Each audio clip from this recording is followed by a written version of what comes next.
La tension est encore montée d'un cran entre Lando Norris et Max Verstappen, mais cette fois-ci, le Néerlandais a été puni. Bonjour à toutes, bonjour à tous.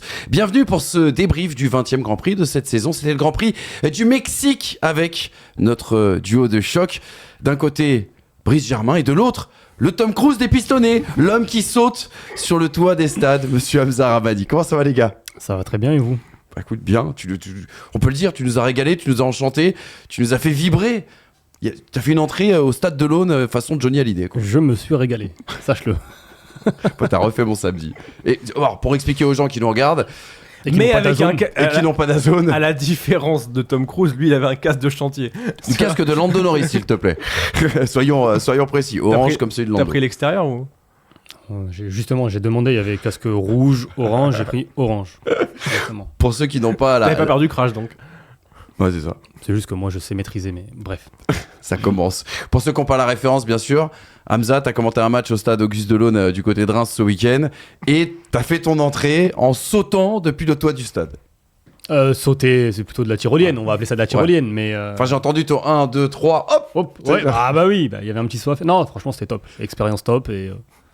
J'espère le refaire bientôt. Hein. Écoute, moi, je suis preneur des sensations fortes. Dans l'histoire des intros footballistiques, franchement, hein, j'ai pas souvenir en tout cas qu'il y ait eu quelque chose d'aussi fort en tout cas. Le jour où il le fera à la Bombonera, on verra une émotion chez lui. Ouais, peut-être.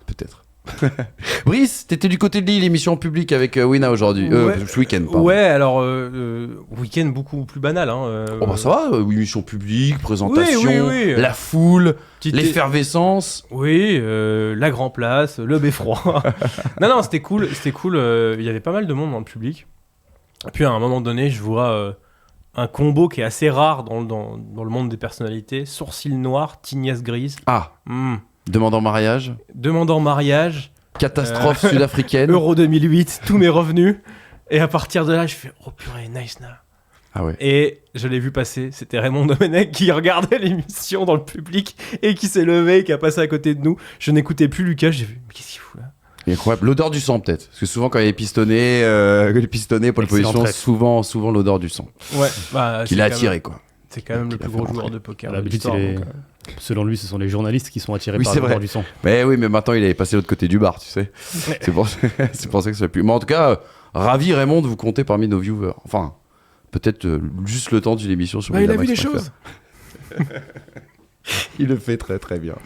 Les gars, on va se replonger dans ce Grand Prix du Mexique. On va regarder et commenter ensemble les 4 enseignements que l'on a retenus justement dans cette nuit complètement épatante d'ailleurs, comme cette victoire de Carlos Sainz. J'ai mis épatant jusqu'au bout. Parce qu'on va revenir à ce que c'était sa dernière victoire avec Ferrari, mais en tout cas c'était un week-end absolument parfait. Verstappen, la Hagra, ça paye plus. Voilà, petite référence. Normalement c'est ça paye pas, mais là ça paye plus du tout. Il le dit bien. Il essaye en tout cas. Quel bon arma. Pérez, El Dia del Muerto. Est-ce que justement Pérez n'a pas terminé de cracher sa carrière à domicile du côté du Mexique? On reviendra sur la situation très très compliquée du coéquipier de Max Verstappen et puis la situation compliquée aussi également de Red Bull qui est désormais 3e au constructeur. Et puis Ocon, vite qu'on se casse. C'est pas le mien cette fois-ci, je suis fier de toi. Ouais, c'est vrai. Je suis fier de toi. Je m'inspire comme toujours bien sûr de ce qui se fait de mieux dans les réflexions titrailles en France et bien sûr à l'étranger.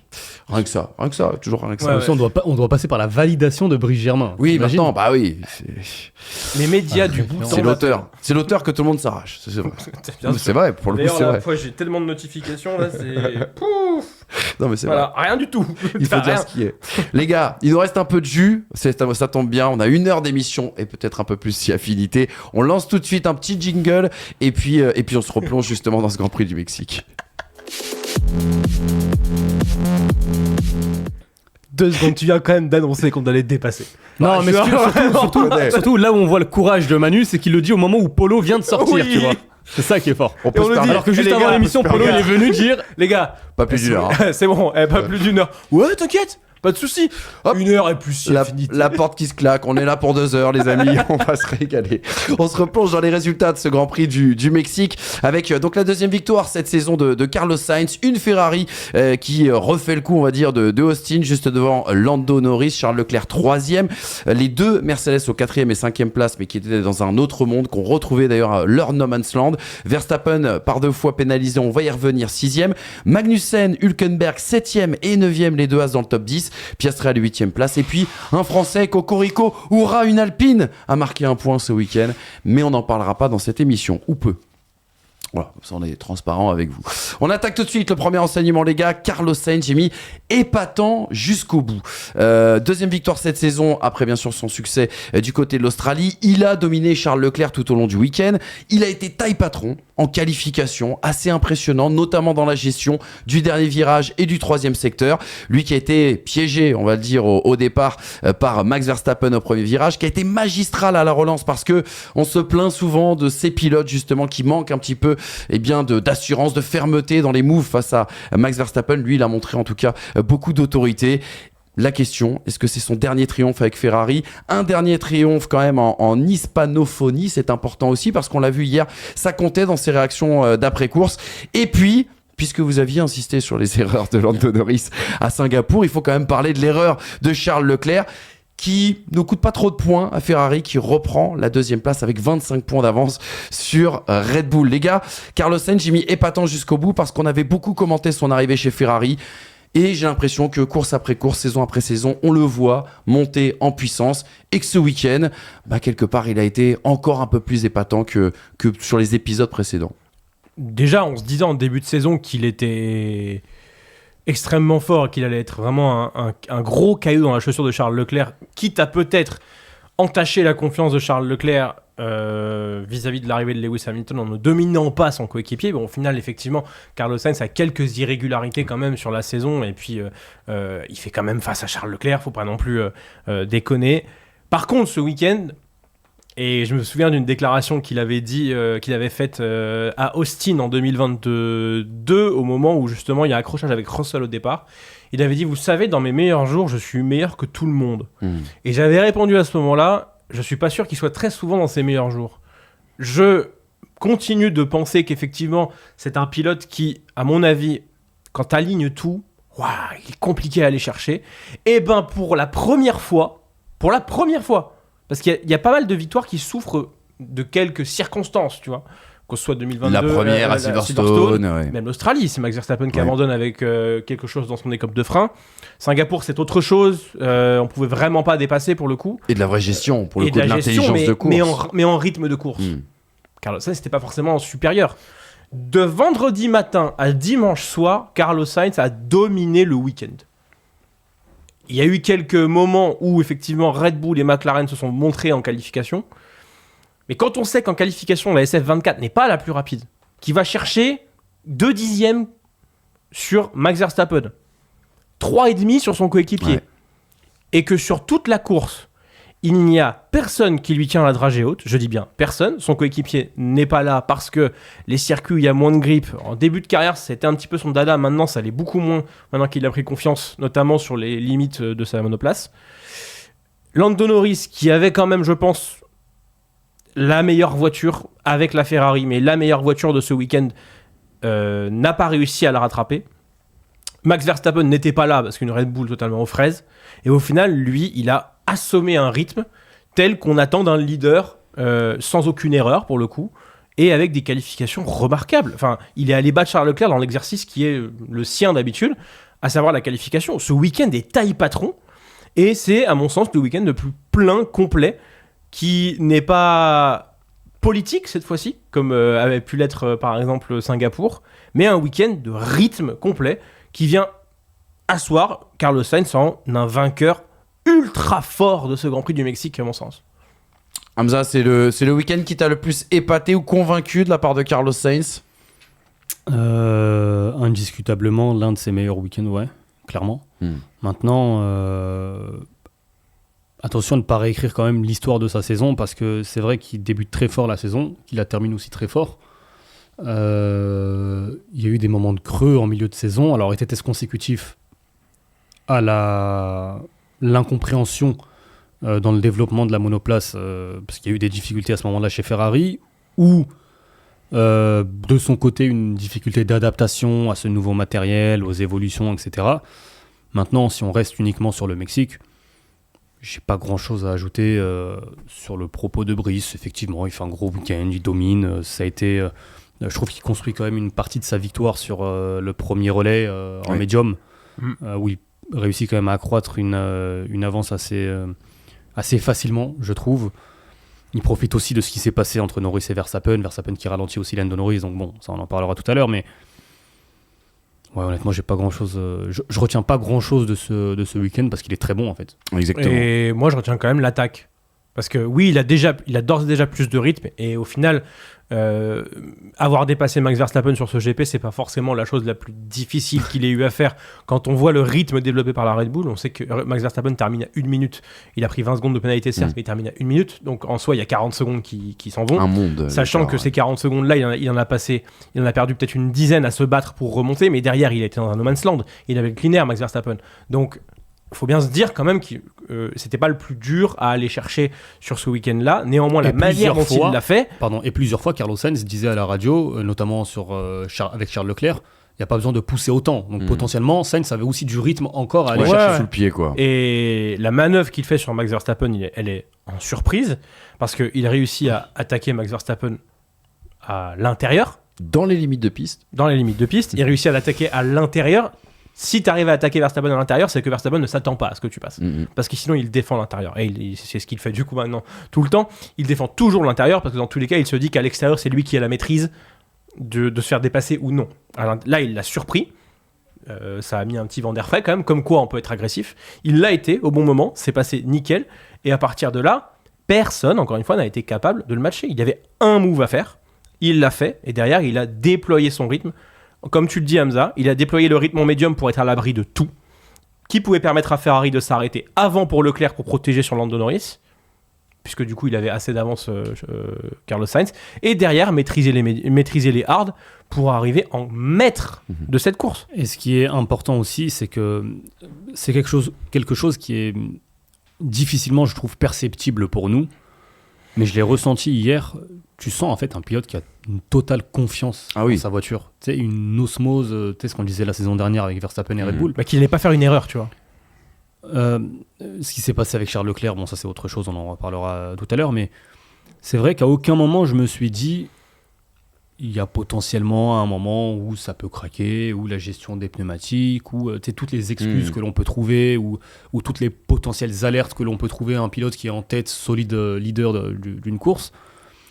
Le dépassement effectivement sur Max Verstappen, c'est vrai que il le surprend. Après, je doute très sincèrement de la volonté de Max Verstappen de défendre de manière après rugueuse sur Carlos Sainz. Oui, il a qu'une seule cible. Il n'est pas focus dessus. C'est ça. Ouais.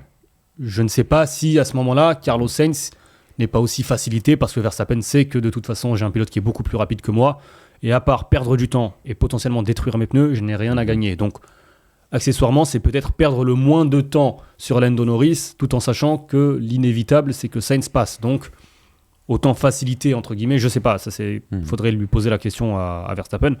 Mais oui, Carlos Sainz, moi j'ai senti vraiment un pilote en totale confiance, en osmose avec sa voiture. Regardez ce qu'il dit sur le dépassement justement sur Max Verstappen. Il dit « J'étais ennuyé d'avoir perdu une place au départ et je savais que je devais le surprendre d'une manière ou d'une autre car Max est très difficile à dépasser. J'étais loin mais je me suis dit que je n'avais rien à perdre et j'ai attaqué à l'intérieur. J'avais une grosse confiance au freinage du virage numéro 1 ce week-end et j'en ai profité. Je voulais une autre victoire avant de quitter Ferrari et le faire devant ce public est incroyable. Il reste maintenant 4 courses et je veux en profiter autant que possible. » Il y a un point très important qu'il souligne. Je dis souvent, Verstappen, sur son comportement avec Norris, c'est celui qui a le moins, pour ne pas dire rien à perdre, puisque si les deux se crashent, ça fait 0-0. Mais là, Carlos Sainz, il est malin. Lui ne joue pas le titre. Non. Donc il sait qu'il n'a rien à perdre par rapport à un Verstappen qui joue le titre et qui a besoin de points. Donc effectivement, ils ont tout intérêt, les pilotes Ferrari, les pilotes Mercedes, s'ils se retrouvent à la lutte avec Verstappen, de se montrer et de faire comprendre à Verstappen qu'il y a une possibilité d'être extrêmement agressif, parce que eux, effectivement, ça change rien à leur vie s'ils terminent avec 0 points. Et potentiellement, Verstappen et Norris sont annihilés, ou peuvent l'être, par justement cet enjeu. Ça fait quand même 2 courses qu'on voit les Ferrari se sortir d'une situation qualificative qui aurait pu les bloquer avec la track position, parce qu'on le sait, du coup, les Ferrari auraient pu ne pas développer leur rythme. Charles Leclerc s'en sort grâce ou à cause des péripéties entre Verstappen et Norris. Carlos Sainz développe son rythme. En soi, si ça continue comme ça, la Ferrari n'a même pas besoin de bien se qualifier pour aller chercher des doublés, entre guillemets, presque aisément, tu vois.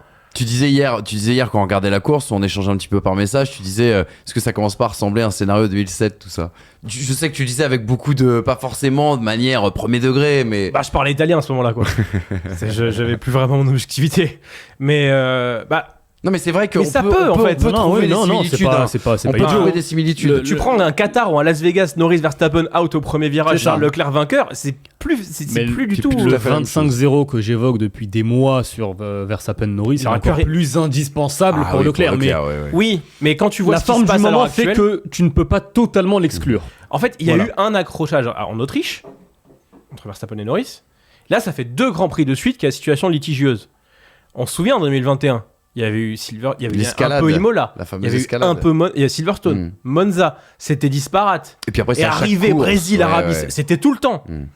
Donc aujourd'hui, c'est pas impossible de voir ça arriver et d'avoir un Charles Leclerc qui se repositionne dans la lutte. Il est à 79 ou au points, moins 71 points. Qui ait une incidence au moins en constructeur, comme c'est le cas actuellement sur les 2 dernières courses. Mais alors, parlons-en. Bah, on va peut-être en parler sur le 3e, mais vas-y si t'as quelque chose à dire.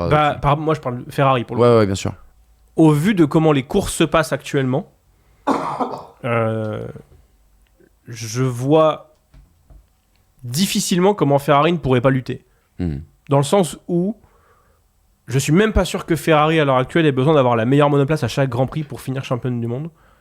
Parce que McLaren et Red Bull ont trop d'enjeux qui, à un moment donné, vont laisser beaucoup de portes ouvertes aux pilotes Ferrari. Si, déjà, Carlos Sainz et Charles Leclerc, depuis quelques courses, se montrent les plus...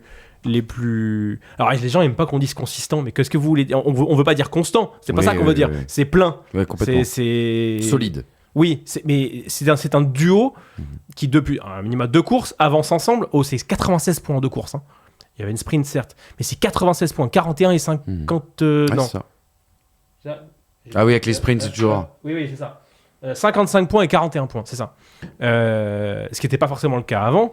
Et du coup, ça rappelle ce que Ferrari a fait en début de saison, à mettre des 30 points assez régulièrement et à être très présent au basque de Red Bull à ce moment-là. Maintenant que Perez n'est plus là, maintenant que Lando Norris a des trous d'air, que Piastri, depuis 2 courses, a un petit trou, c'est la voie royale pour les Ferrari qui, même si elles se qualifient mal derrière, profitent des 2 numéros 1 qui ont une lutte acharnée pour le moindre point. Au final... là, Ferrari se replace d'une manière où ils en deviennent presque autant favoris que McLaren, je trouve. 31 points de retard, on le rappelle, sur McLaren, 25 points d'avance sur Ferrari. Frédéric Vasseur, hier, était invité sur Red Bull, je veux dire. Sur Red Bull, pardon, excuse-moi. Frédéric Vasseur était justement invité dans l'émission Formula One sur Canal+.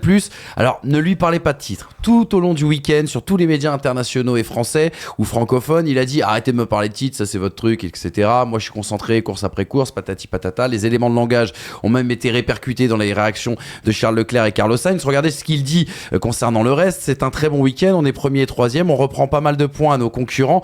C'est une 2e victoire d'affilée. C'est sûr que la petite faute à la fin nous coûte la 2e place, mais sur le week-end c'était super.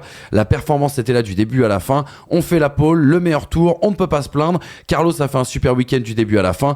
Depuis les EL1, il était devant. Il est solide tout le week-end. Il a fait la pole et même 2 fois avec ses 2 tours. C'est un week-end absolument parfait. Il a réussi à redoubler Max et je suis très content pour lui. On a encore 4 courses à faire ensemble. On a des objectifs clairs et il faut qu'on se batte jusqu'au bout. À noter encore une fois que quand il n'y a pas 3 séances d'essais libres pleines, c'est Ferrari qui s'en sort le mieux.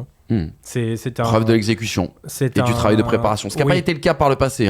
Bien sûr. Mais je me rappelle il y a 2 ans, les explications de cette Franck Montani qui expliquait Ferrari, ils arrivent, ils sont dans le doute lorsque les autres ont déjà des presets et des pré-réglages. Ferrari patauge un petit peu. Là, c'est l'effet Fred Vasseur. Mais Ferrari, encore une fois, profite d'avoir amené peu d'évolution, d'avoir un package déjà compris au moment d'arriver sur la qualification. Et on le rappelle, il y a effectivement bien eu 3 séances d'essais libres, mais la première séance, la moitié des pilotes étaient des rookies. Du coup, c'était Robert Schwartzman au volant de la Ferrari. La deuxième séance a été quasiment intégralement consacrée à Pirelli, puisque les interruptions ont fait qu'on a dû reporter le temps de roulage de Charles Leclerc, ce qui notamment a pu expliquer son retard en qualification, parce qu'il roule pas en essai libre 1, il roule pas avec les vrais pneus en essai libre 2. Donc il a qu'une seule séance, Charles Leclerc, comparé à Sainz, qui en a deux, c'est ça. Derrière, t'as que l'essai libre 3 qui a été vachement basé sur la qualification quand même, enfin beaucoup moins que sur la course par rapport à d'habitude. Donc oui, Ferrari dans ces circonstances-là, et le Brésil c'est une sprint aussi. Ouais. À voir. Brésil. Je sais pas. Ça y est, tu te réveilles, toi. Après, je sais pas si le circuit leur conviendra autant.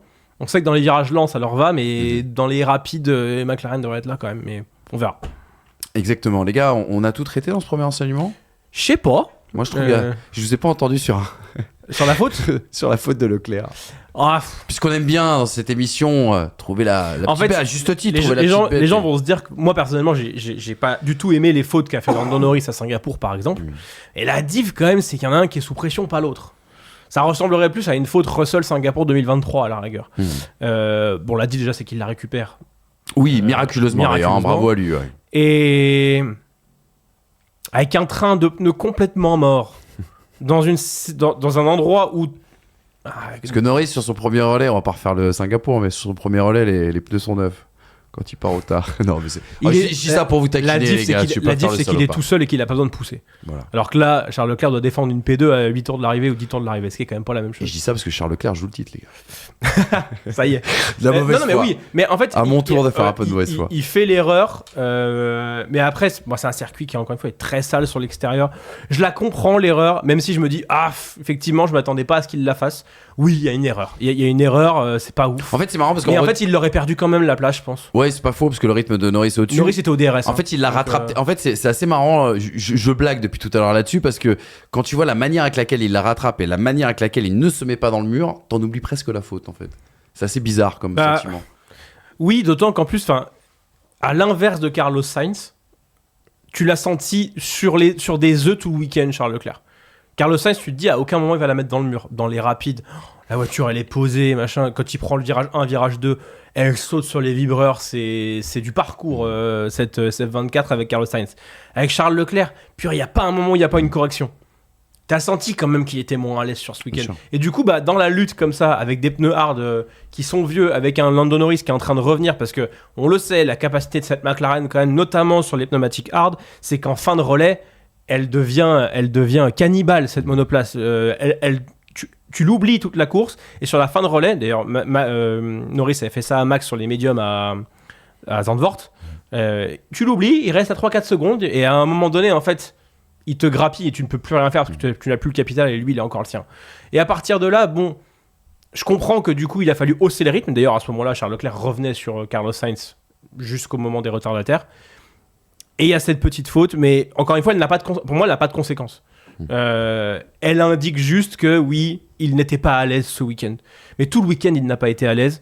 Et contrairement justement à Norris à Singapour, où il n'y avait aucune raison de se mettre en danger, là, il y avait une raison, c'était essayer de conserver cette seconde place qui, à mon sens, était morte dans l'œuf quand on a vu à quel point Norris revenait et que le DRS aurait sans doute offert la deuxième place à Norris dans tous les cas. À la fin de course, tu peux l'expliquer côté Norris, en tout cas, lui explique son regain de performance par le changement de trajectoire du vent. Ah ouais? Ouais. Ça, j'ai pas vu ça. Mais d'ailleurs, le vent s'est levé. Alors, je vais pas faire une Rosberg 2015, mais le vent s'est vachement levé au moment où justement il y a eu la bataille Norris-Leclerc et que apparemment ça perturbait beaucoup. Je sais pas si c'est le vent qui a perturbé Charles Leclerc à ce moment-là, mais en tout cas, quand t'es sur des œufs, surtout dans ce virage-là, qui a vu beaucoup de mecs se mettre au tas dans les années 80-90 là. Puis t'es en fin de tour, tes pneus sont dans le rouge, tout est. Tu viens de leur mettre une surchauffe assez violente. Voilà les gars pour ce premier enseignement. On va voir le Ferrari rate deux doublés consécutifs pour la première fois depuis 2008. Incroyable. Du coup. Oui. Ça aurait été fou. Et c'était Bahreïn-Espagne. De toute façon, il va falloir que. Je sais que c'était. Massa Raikkonen, Massa. On en a longtemps débattu. On va attendre un petit peu de voir ce qui se passe du côté du Brésil. Mais à un moment donné, on va ouvrir ce débat. Je sais qu'il nous tient à cœur, qu'il vous tient à cœur en plateau sur le projet Ferrari et comment on le replace sur les dernières années. Ah bah Ferrari's back. Ah, clairement. Ah, Ferrari's back. Clairement. On va prendre le temps et on va vous préparer tout ça. Deuxième enseignement, les gars, c'est le gros dossier. C'est la grande partie de cette émission. Verstappen, alors Booba disait la règle ça paye pas. Verstappen a compris que ça ne payait plus. On pourrait traduire le mot quand même. Ouais, c'est quoi C'est une expression quand même, et ce serait bien que tout le monde la comprenne. Oui, c'est vrai, ouais. Oh, vous l'avez chez vous, je sais. Le seum. Tapez sur Google. Ouais, non, c'est la misère, quoi. C'est l'aigreur. Je sais pas, ouais. Oui, la hagra, c'est le fait de victimiser. Le Bernard Pivot. Voilà ça, voilà. Victimisation en tout cas par Max Verstappen de Lando Norris. Alors, on est sorti après Austin, et on l'avait très bien fait dans cette émission, d'une semaine de débat autour justement de ces décisions que peu de gens avaient compris, qu'on avait essayé d'expliquer avec cette règle justement de la corde ou de la discorde, vous l'appelez comme vous le voulez. Il y a eu un nouvel incident au premier virage avec Carlos Sainz, on n'en a pas parlé tout à l'heure parce qu'il n'a pas été noté par les commissaires, et puis derrière, 2 frictions avec Norris qui ont valu 20 secondes de pénalité à Max Verstappen, une friction virage 4, une friction virage 7, on y reviendra avec les images, même si on n'a pas les droits. On rappelle aussi qu'il y a des conséquences à tout ça, les gars, ces 2 pénalités. La première, c'est est-ce qu'il va changer d'approche, Max Verstappen, maintenant qu'il est bien sous le feu des projecteurs et sous le joug, bien sûr, de la FIA. On rappelle qu'il ne lui reste que 4 points sur sa licence. Ça, c'est des choses aussi qui vont peut-être changer la manière d'aborder les choses du côté du néerlandais. Est-ce qu'il y a eu un changement de ton aussi également à la FIA entre Austin et Mexico? Du coup, où est-ce qu'on en est encore une fois de la constance dans les décisions arbitrales en Formule 1? Et puis, on le rappelle, une réunion pilote et FIA au sujet justement de cette règle de la corde, du point de discorde. Toi, cette nuit, j'ai bouffé un brise-germe cette nuit, je te le dis direct. Alors calme-toi. mais voilà, mais du coup, cette réunion aura lieu, et peut-être que l'on aura une clarification dans les jours, les heures à venir concernant tout ça. Vous voulez qu'on regarde les moves, les gars, dans un premier temps? Oui. On part sur le virage 4 dans ces cas-là. Le virage 4 qui est le premier move, qui a valu 10 secondes donc, de pénalité à Max Verstappen. Vous allez le voir. Lando Norris est à l'attaque. Max Verstappen à l'intérieur, Norris à l'extérieur. Regardez sur la séquence suivante. On va voir que Lando Norris, à l'approche du virage, avec la présence de Carlos Sainz devant lui qui le gêne un petit peu, semble être devant Max Verstappen. On voit le petit bout d'aileron sur la gauche. Et au point de corde, c'est compliqué à deviner, mais semble-t-il que Lando Norris semblait être devant quand on voit la position notamment de sa roue gauche, et derrière vous allez voir Max Verstappen il prend le virage mais il laisse aucune place à Lando Norris. Votre analyse il est au niveau du pneu de toute façon, c'est que oui voilà, c'est exactement ça, c'est qu'il est devant. Ouais. Non bah c'est du Max, mais cette fois-ci on a dit stop. Il y a eu un stop, mais dans tous les cas, est-ce que la manœuvre est différente de celle d'Austin? Pas vraiment. Bah oui, c'est la même, sauf la position au point de corde, c'est ça que tu veux nous dire. Et encore. En fait, au point de corde, il n'est pas devant, mais pour autant, il retarde son frein pour essayer d'y être. C'est que, encore une fois, c'est qu'une question de perspective par rapport à la règle. Mais encore une fois, s'il freine archi tard pour être au point de corde, là, ça n'a pas marché. Pourquoi ça ne marche pas là? Parce qu'il y a Carlos Sainz devant.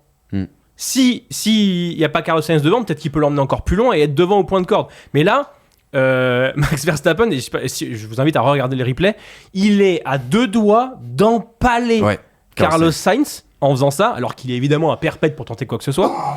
Et justement, ça permet à Lando Norris d'être devant à la corde. Après, peut-être qu'il y a ce côté où Lando Norris potentiellement essaye de relaisser passer au virage 7 Max Verstappen, et du coup, ça inverse le champ de vision de la FIA. Mais moi, je pense que, sincèrement, la FIA, déjà, était pas bien sereine sur la décision qu'elle a prise la semaine dernière, que là, au deuxième tour après le restart, il fait cette manœuvre. La FIA dit il va pas jouer avec nous comme ça tout le temps. Boum, pénalité. Et je pense, sincèrement, que dans l'ensemble de son œuvre, effectivement, on parle que du virage 4 pour le moment, mais dans l'ensemble de son œuvre, là, maintenant, il y a une petite compensation. Parce que, au final, prendre 20 secondes, c'est énorme. Ah oui. Il a pris 20 secondes de pénalité. Oui. Mais du coup, si tu pénalises pas Austin, tu pénalises là. J'ai quand même l'impression que c'est tu mets un carton rouge qui mérite pas un carton rouge parce que l'autre équipe a pris un carton rouge, tu vois. On est tous d'accord pour dire que s'il y a eu 5 secondes pour Norris à Austin, il y aurait dû y avoir 5 secondes pour Verstappen à Austin. On rappelle également que la règle c'est bel et bien 10 secondes, mais que pour circonstances atténuantes, Norris a eu que 5 secondes.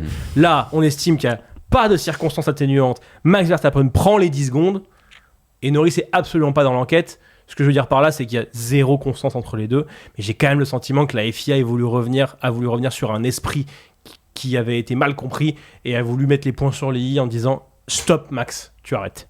Changement de braquet du côté de la FIA, Hamza. Est-ce qu'on bricole quand on voit justement le manque de constance entre ces deux décisions, entre Austin et Mexico? Je vais revenir sur une déclaration d'un pilote que j'apprécie, Franco Colapinto. En fin de course, sur l'émission post-race show sur la F1 TV, il disait qu'aujourd'hui on est à un stade où en fait il aimerait lui, alors je ne sais pas si c'est le cas pour tous les pilotes, pour une majorité de pilotes, mais lui en tout cas, il aimerait totalement comprendre ce qu'il est possible de faire et ce qu'il n'est pas possible de faire pour ne pas être pénalisé. Donc en fait, aujourd'hui, on en arrive à un point, après je reviendrai sur l'incident lui-même, mais j'ai l'impression qu'on en arrive à un point, aujourd'hui, les pilotes ne savent plus vraiment où se trouve la zone grise, parce que c'est la recherche finalement de tous ces pilotes et même plus globalement en Formule 1 des écuries, lorsque tu vas développer quelque chose, des pièces, etc., c'est que non seulement la zone grise, on ne sait plus où elle est, mais la limite de zone ligne blanche, ligne rouge, elle est un peu fluctuante au point où les pilotes aujourd'hui sont un petit peu perdus. Je rejoins Brice sur l'aspect compensation, mais de la même manière que Austin, le point de corde, la fameuse photo où on voit le point de corde, ce qui fait qu'on estime que Norris a dépassé par l'extérieur, que Verstappen était devant, etc. Bah là, Norris aussi, s'il est devant, c'est l'analyse de Christian Horner, quand il est venu avec sa télémétrie. Lui dit, Norris, il est devant au virage 4 à l'extérieur, pour une raison toute simple, c'est qu'il est en survitesse. Il est, je crois, 14 ou 16 km/h plus rapide que sur son meilleur tour. Et que, Verstappen ou pas, à cette vitesse-là, à cet endroit-là, il n'aurait pas pu prendre le virage. Lui estime que la pénalité, du coup, est disproportionnée, parce que Norris ne l'aurait pas pris, ce virage. Mais tu te rends compte à quel point c'est fallacieux. Non, mais moi, je trouve, et que c'est effectivement... que Verstappen fait ce que l'on voit depuis des années avec Verstappen. Mais moi, si je me mets à la place de Max Verstappen, je ne comprends pas la pénalité. Parce que par le passé, on ne m'a pas pénalisé. Ouais, c'est vrai. On ne m'a pas pénalisé en 2021, on ne m'a pas pénalisé en 2024. C'est ce qu'il dit en Arabie on m'a Saoudite. Pas pénalisé. Pourquoi est-ce qu'aujourd'hui, du jour au lendemain, on va pénaliser un mouvement qui par le passé n'a pas été pénalisé si le règlement n'a pas changé? Parce que la FIA bégaye sur la zone grise, et quand ils se rendent compte que la zone grise est utilisée à tous les grands prix pour gagner un championnat, parce que le règlement est mal écrit. Bien sûr, mais ça on est d'accord. Mais même il est appliqué, c'est vraiment bête. Quand on voit les images qu'on a vues tout à l'heure, on va se concentrer après sur le virage 7, mais c'est vraiment bête quand tu vois le move de te dire, alors il faut qu'on voit la corde qui est passé devant. Tu sais, c'est vraiment une application instinctivement, tu vois que le mec, instinctivement tu vois que le mec abuse. Mais en fait, qui met dehors. Là, je vais aller dans la caricature, mais c'est un point que j'évoque et que je souligne depuis de longues années dans les pistonnets maintenant. Au lieu de voir la ligne blanche, si tu mets un mur, est-ce que Verstappen se comporte de la même manière? Est-ce que Norris tente le dépassement par l'extérieur? En fait, il prend un drive-through, là, il le sait, tu vois. Non, mais c'est ça, c'est facile de se dire Verstappen pousse Norris dehors, etc. Mais moi, le comportement, en fait, ce type de mouvement-là, il faut l'analyser d'une seule manière possible. Si à la place de la ligne blanche, il n'y a pas une zone de dégagement, mais un mur, que se passe-t-il? Moi, je suis persuadé que s'il y a un mur, Verstappen ne réagit pas, ne défend pas de la même manière. J'espère. Et que potentiellement, Norris n'attaque même pas de la même manière. Parce que, encore une fois, je reviens à ce que je disais la semaine dernière, attaquer Verstappen par l'extérieur, soit tu es vraiment en une différence de vitesse, une confiance totale en ta monoplace, qui est peut-être le cas, et une différence pneumatique qui te permet de faire l'extérieur sans la moindre difficulté, sans laisser la moindre chance. Mais c'est aussi audacieux de tenter. Maintenant, je ne vais pas reprocher à Norris de tenter ça. Je suis d'accord avec toi et en même temps, pas forcément dans le sens où le virage d'après vient tout de suite et c'est à l'intérieur. Oui. C'est ça. Donc c'est pour ça que chaque... et c'est pour ça aussi pourquoi je ne suis pas d'accord avec toi sur le virage 1. Mais ça, on en parlera ou pas d'ailleurs, Verstappen, Carlos Sainz. Mais en l'occurrence, sur cet aspect-là, l'application du règlement fait qu'on va avoir un problème sur cette fin de saison. Et je le dis sincèrement, Dieu merci, on n'a pas une lutte au championnat parce qu'on aurait eu, je pense, une situation comme 2021 où on aurait eu une fin de saison pourrie par les décisions, le manque de constance, l'interprétation du règlement. Et Dieu merci, aujourd'hui, il y a 40-50 points, je ne sais pas combien, au championnat et que les mouvements... Après, il y a aussi une gestion de championnat. Et Verstappen, on va parler tout à l'heure du virage 7, mais ce qui s'est passé, au final, encore une fois, c'est lui le gagnant. C'est lui le gagnant de ce qui s'est... Il a pris 20 secondes de pénalité, il termine 6 au lieu de 4. concrètement. Bon, ça veut dire qu'il perd Il a perdu 4 points. 4 points par rapport à sa position normale.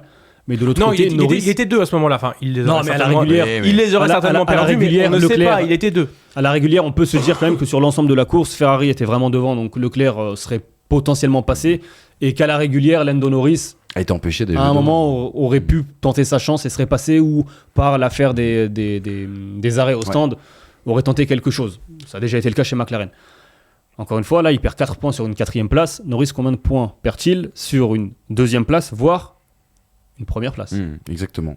Les gars, juste les réactions avant de s'intéresser au virage 7 et de vous redonner la main tout de suite. Les réactions des deux patrons d'écurie, parce qu'il y a eu des choses très intéressantes. Tu as fait écho, Hamza, avec cette conférence de presse organisée un petit peu à l'arrache par Red Bull et Christian Horner, qui arrivait avec des télémétries, des papiers dans tous les sens pour venir se justifier. Moi, ça me rappelle les grandes heures de la Formule 1, ce genre de conférence de presse. Briator à Monaco en 2006. Exactement, ouais, machin, les trucs, ou même des Ron Dennis des années 90, c'est vraiment, vraiment génial. Christian Horner qui dit ceci: Max a quitté la piste au virage 4 puis au virage 7, Lando a ouvert la porte très tard et les deux ont pris l'échappatoire. Le problème est que je pense que nous allons entrer dans un territoire très dangereux, à savoir à quel moment un dive bomb sera acceptable. Je pense que la FIA et les pilotes doivent vraiment se réunir et décider de ce qui est acceptable et de ce qui ne l'est pas. Je pensais que 2 pénalités de 10 secondes étaient un peu trop sévères aujourd'hui. Il faut toujours jouer selon les règles. Nous allons regarder et apprendre de cette course. Mais ce qui nous a le plus marqué aujourd'hui, c'est que nous n'avions tout simplement pas le rythme. C'est là-dessus que nous allons nous concentrer au cours des 5 prochains jours. C'était l'élément de langage aussi, bien sûr, chez Max Verstappen, à qui on donnera la parole tout à l'heure. Zach Brown, réaction sur Sky Sports à l'arrivée de la course. Il dit: les pénalités n'étaient probablement pas suffisantes. Ah ouais, carrément. Ça devient ridicule. Donc j'applaudis les commissaires de la FIA. Trop, c'est trop. On veut des courses propres et avancées. Lando a très bien couru et bravo à Carlos qui a fait une course superbe. Je pense que les commissaires s'en sont occupés, en parlant de Verstappen, avec les pénalités. Donc on n'a rien à faire. Ils ont fait du bon travail ce week-end. Il y a un point que souligne Zach Brown et que je trouve on ne l'a pas assez, ou en tout cas moi je ne l'ai pas assez dit. Je trouve que Lando Norris fait tout pour se battre proprement. Fait tout pour éviter la confrontation, j'allais dire physique, entre les deux monoplaces. Mais il l'a dit lui-même, hein, il l'a dit: je peux être con, je peux être idiot. Mais il ne peut pas se permettre ça aujourd'hui dans la course au championnat. Oui, mais il dit: mais je veux pas être ça. Il veut pas être ça. C'est ce qu'il dit. Et il l'a dit: si on veut me courir comme ça, enfin oui, je peux faire ça. Je sais être comme ça. Et arrêtez de croire que le visage que j'affiche en dehors quand j'ai pas mon casque, c'est mon visage sous le casque. Sous le casque, je suis un chien, je me battrai toujours. Mais je ne veux pas me comporter comme ça. Et il l'a dit. C'est pas une question d'image, c'est que c'est pas moi. Donc, il veut pas gagner comme ça. En tout. Oui, il l'a dit. Et limite, il dit: s'il faut le faire, je ne le ferai pas. Après, au-delà de ça, il y a un moment donné, peut-être que sa carrière va lui montrer des stats qui vont lui dire: ah mais gros, si t'avais fait ça, peut-être que machin. C'est pour ça qu'on s'est posé la question d'ailleurs samedi sur Winamax: est-ce qu'il faut être un salopard pour être champion du monde?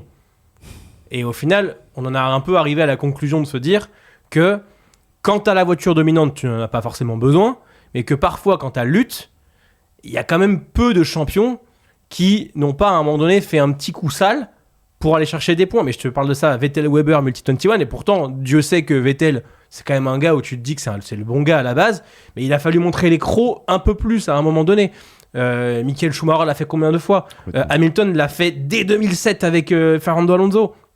C'est ce genre d'exemple où tu te dis, le gars ne veut pas être ça, et c'est tout à son honneur en fait de vouloir faire le race fair. Mais tu te dis, est-ce que t'es pas obligé d'employer la force, entre guillemets, face à des mecs qui t'imposent ça en face, tu vois? Est-ce que c'est con, mais la réponse à la violence, est-ce que c'est obligatoirement la justice qui va te la donner? Est-ce que la justice va te le rendre à la hauteur du préjudice que tu vas avoir? C'est pas sûr. Et en l'occurrence, là, comme l'a dit Hamza, il prend 20 secondes de pénalité, ça fait gros, mais à la fin, c'est que 4 points. Au même titre que les 10 secondes que prend Lewis Hamilton à Silverstone en 2021, à la fin, Hamilton gagne la course et il met un 25-0 à Max Verstappen.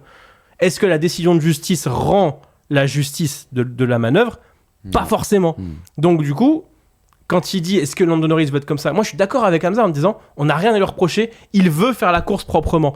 Et quand il prend l'extérieur, je sais ce qu'il veut faire. Il veut faire comme avec Russell l'année dernière, à savoir se mettre à l'extérieur pour lui imposer l'intérieur, et ensuite, du coup, lui faire perdre l'adhérence, se mettre à l'intérieur et mieux ressortir. Il l'a fait avec Russell, c'était magistral l'année dernière. Sauf qu'en face de lui, il avait George Russell, un mec qui a compris qu'on laisse un espace quand on est à la hauteur. Ce qui n'était pas le cas là. bah tu peux pas appliquer la même manière de courir avec Max Verstappen.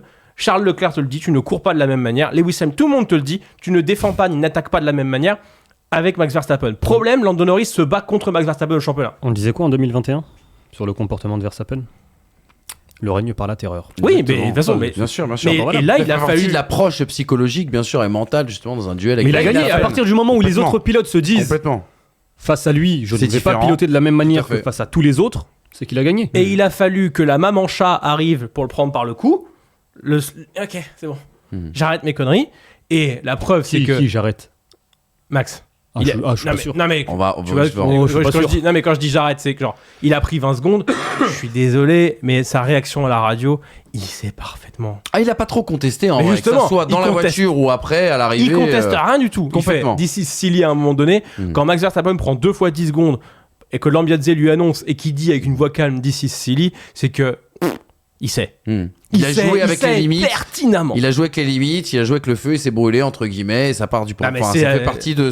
Il a toujours été comme ça, même pour aller chercher les limites en piste. Rappelle-toi, on en parlait d'ailleurs il y a pas longtemps, lorsqu'il donnait tout, on va dire en essai libre 1 ou 2, qu'il se sortait et derrière il arrivait justement à maîtriser, à savoir où était située la ligne à ne pas dépasser. Rappelle-toi de la manière dont il défend sur Kimi Raikkonen en Belgique, je crois que c'est en 2016 ou en 2017, juste avant que Vettel ait son crève dans, dans les combes, et que c'était n'importe quoi, Ouais. et il se fait pas pénaliser. Et il a continué à défendre comme ça En fait, ce qui est rageant, jusqu'à Austin et Mexique 2000, à cette époque-là, et qu'il se fasse sortir 2 fois de suite du podium. Là, il arrête un petit Là, peu. ça a changé. mais ce qui est frustrant et rageant avec ce pilote, c'est que lorsqu'il le souhaite, c'est un formidable défenseur. Ah, bah clairement, il nous l'a montré. C'est ça, en fait. Ouais, C'est t'as que raison. si c'était un bourrin qui était obligé de, enfin, qui se donnait ce genre et qui défendait de cette manière parce qu'il ne savait pas faire autrement. Bon, Oui. mais c'est pas le cas. Non, mais il nous l'a montré non. par le passé. Il nous l'a montré la semaine dernière à Austin où il tient une dizaine de tours d'une manière magistrale. Donc c'est ça qui est frustrant avec Verstappen. Puis après il y a le virage 7. Exactement. On regarde, Alors ça- on regarde très rapidement le virage 7 pour avoir votre avis, les gars. Et puis, on se projettera aussi également sur peut-être une éventuel changement d'attitude de Max Verstappen. Virage 7. Là, ce qui est différent, c'est que Norris est devant. Verstappen est à sa poursuite. Vous allez le voir. Verstappen sur le cliché suivant qui va plonger à l'intérieur. Et vous le voyez, le passage à la corde. Verstappen semble être devant Lando Norris, mais là encore une fois, on le voit sur l'image qui suit. Verstappen a aucune volonté d'aller prendre ce virage, ou en tout cas de prendre la corde. Il se retrouve à l'extérieur et il va justement, obliger, on va dire, Lando Norris à sortir. Mine de rien, de ce move va naître une deuxième pénalité de 10 secondes qui lui coûte très très cher. Tu le disais tout à l'heure. De ce move fait la conséquence, Coucou, c'est qu'il je n'a passe. plus que. Ouais, ça y est, je t'emmène avec moi là, de l'autre côté. La conséquence, c'est quand même qu'il lui reste plus que 4 points sur sa licence. Est-ce que justement il peut changer d'approche? Regardez juste cette déclaration et après je vous laisse bien sûr la main. Max Verstappen, il était interrogé justement hier par Canal, toujours dans l'émission Formula One. Il dit: je vais changer d'approche. Pas de changement d'approche, non. 20 secondes dans les stands, c'est long. La prochaine fois, je m'assurerai d'avoir à boire pendant ce temps-là. Donc un peu narquois, un peu provoque. Les choses se compliquent, nous avons des hauts, des bas, il faut rendre la voiture plus compétitive. Le problème, c'est que quand on est plus lent, on se retrouve dans ce genre de situation. Donc il avoue là que bien sûr que je peux être un gentleman driver, donnez-moi juste une voiture dominante. C'est ça. C'est pas de ma faute en fait. Là, avec le chariot que je me paye. Excusez-moi, mais moi mon job c'est d'être champion du monde. Vous me donnez un chariot, je vais être champion du monde, mais alors par contre effectivement les règles, va falloir s'en battre un peu les reins. Je suis désolé, c'est ce qu'il veut. Donc, ok, je dois me battre avec cette voiture, très bien. Challenge accepted les gars, je vais le faire. Mais alors par contre, Mais avec mes règles. ne vous étonnez pas. D'ailleurs, Mais c'est un peu ce qu'il dit, tu vois. Petit point historique Formule 1, depuis 1983, on n'a pas eu un champion du monde pilote avec la troisième équipe au constructeur. Énorme. C'était Nelson Piquet avec Brabham. Brabham, ouais. Bravo.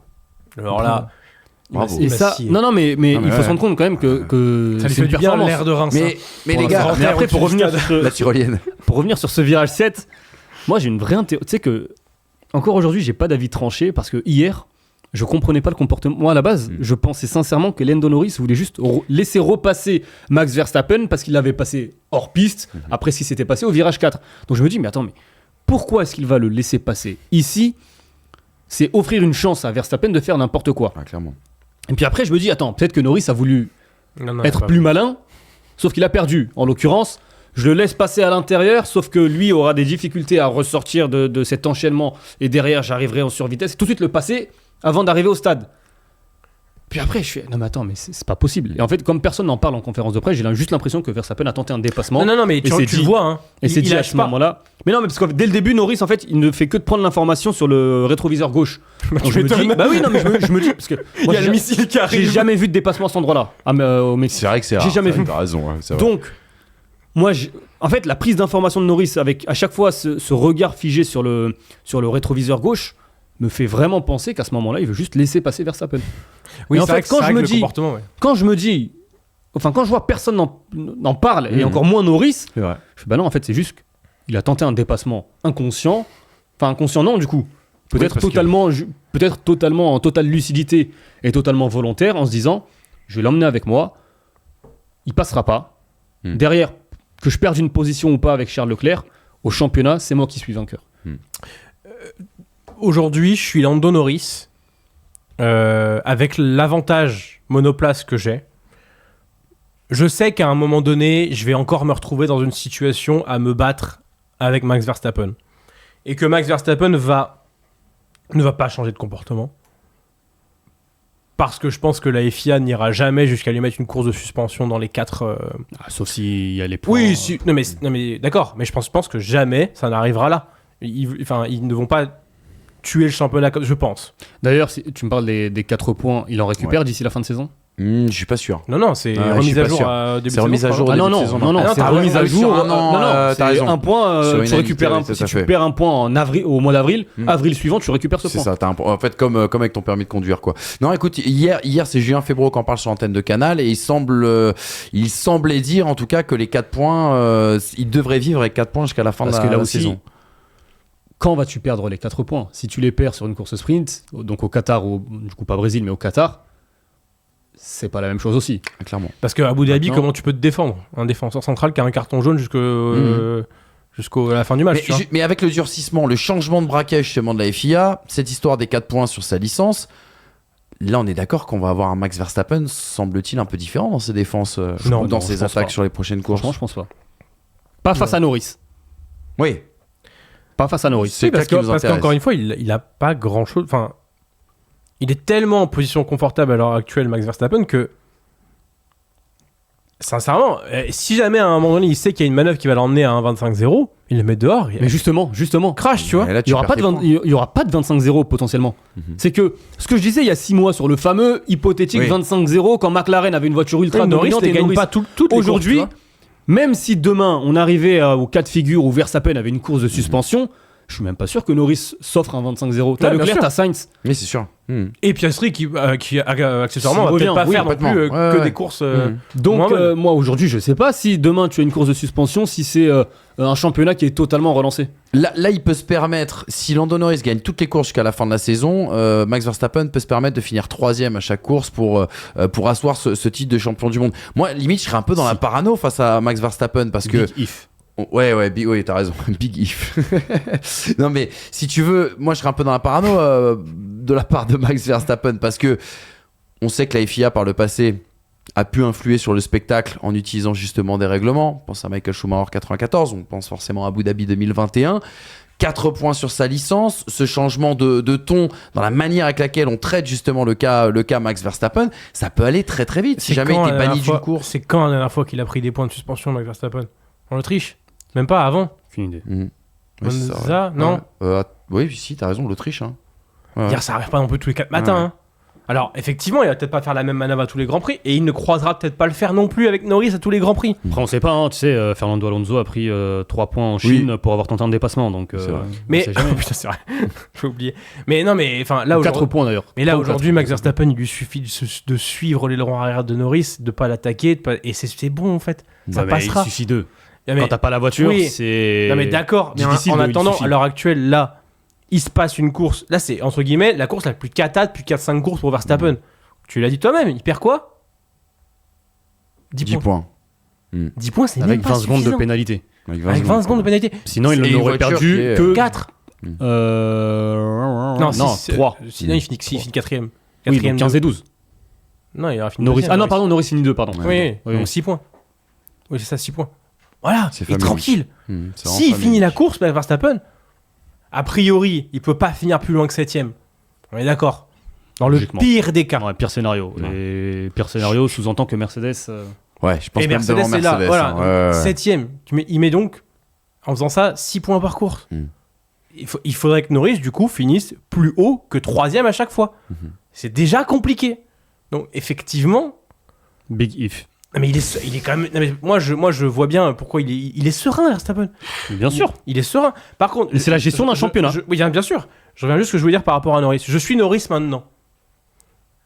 Au vu de l'impact de sa monoplace en termes de performance vis-à-vis de celle de Verstappen, et au vu du peu d'impact des pénalités au final sur le classement d'une course, même si elles sont grosses, un move comme hier, mettons Norris est pénalisé, parce que aussi bien on aurait pu voir Norris pénalisé s'il n'y a pas eu le virage 7 et que Norris continue, ça se trouve on aurait vu une pénalité Norris, ça aurait choqué personne, hein, parce qu'il du coup le passe en dehors de la piste.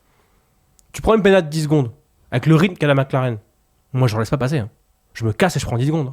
Comme il a fait aussi, comme il a tenté Comme il a de le tenté. faire aussi. Mais là en début de course, il t'arrive ça. Ouais, bien sûr. Moi à la rigueur, aujourd'hui je prends le risque de prendre la pénalité. La gestion d'un championnat. Parce que ça vaut beaucoup plus le coup en fait. Est-ce que ça vaut plus le coup de te faire dicter ta loi, potentiellement casser ta voiture ou rester derrière lui, ou développer le rythme de ta McLaren et du coup t'en aller en sachant que ça fait quand même 6 courses, à part les Austin, même pas, que Verstappen termine à 20 secondes du leader. Ouais, complètement. En fait, ce qu'il aurait dû Barre-toi. faire, ce qu'il aurait dû faire, Norris, c'est couper le virage 1. Oui, c'est ça. Mais Le- limite, un, tu prends à plus le virage, droite, mec. Tu Ouais. prends tes 20 tu secondes sais parce que quoi c'est un truc grossier et puis tu et tu sais t'envoles. quoi, en faisant ça, peut-être qu'il y aurait quelqu'un qui montrerait, il y aura enfin les limites Ah, bah, des tu sais qu'il- règlements. Tu sais qu'il l'a montré. Alonso. Ah oui, à Sochi. À Sochi. Sochi. Parce Tu que prends jamais le virage. À aucun moment, mais il n'empêche que les pénals c'est bien, les pénals de temps c'est bien, mais à un moment donné peut-être que le drapeau noir il devrait quand même faire un peu plus Ah, peur. ouais, c'est peut-être. Parce qu'il y a des choses qui se font Complètement. qui ne se font pas. qui sont pas dans l'esprit en tout cas des règlements. Voilà les gars pour ce big enseignement 2 en big 2024. Bref, on essaie de se mettre à jour. Petite page, une big page de pub. Non, très rapide c'est premier et on continue notre débrief.